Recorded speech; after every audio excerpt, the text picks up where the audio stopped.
c'est contre nos droits, puis je désapprouve ça. Moi, je suis une personne comme ça.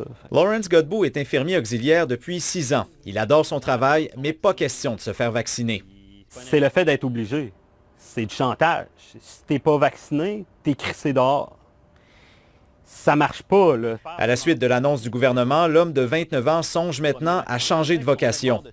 Ben, je vais devoir me trouver un nouvel emploi en attendant que les mesures sanitaires soient bas puis qu'on me rappelle pour être embauché. Parce que pour moi, c'est non, puis je tiens jusqu'au bout.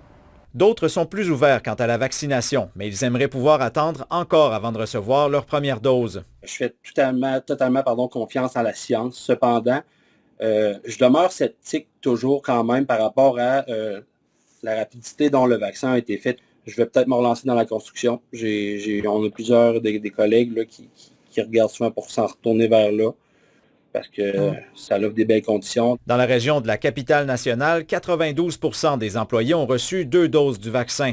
Dans Chaudière-Appalaches, c'est plutôt 89% du personnel.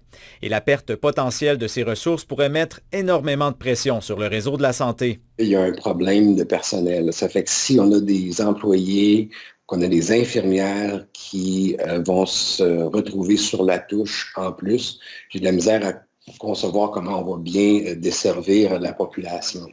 Les syndicats des travailleurs de la santé sont pour la vaccination, mais volontaire, surtout dans le contexte de pénurie de personnel et de temps supplémentaire obligatoire. Je peux vous dire que ça va être un hécatombe, parce que pensez à ceux qui font déjà du supplémentaire, du TSO à 2-3 fois par semaine. Ils vont être obligés d'en faire 4 à 5 fois par semaine.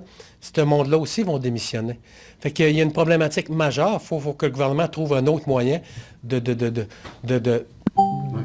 à tout le monde, là. Les leaders syndicaux expliquent que pour une portion de travailleurs, la vaccination obligatoire est équivalente à la goutte qui fait déborder le vase, puisque leurs conditions de travail sont difficiles depuis plusieurs mois. Ici Colin Côté-Paulette, Radio-Canada, à Lévis.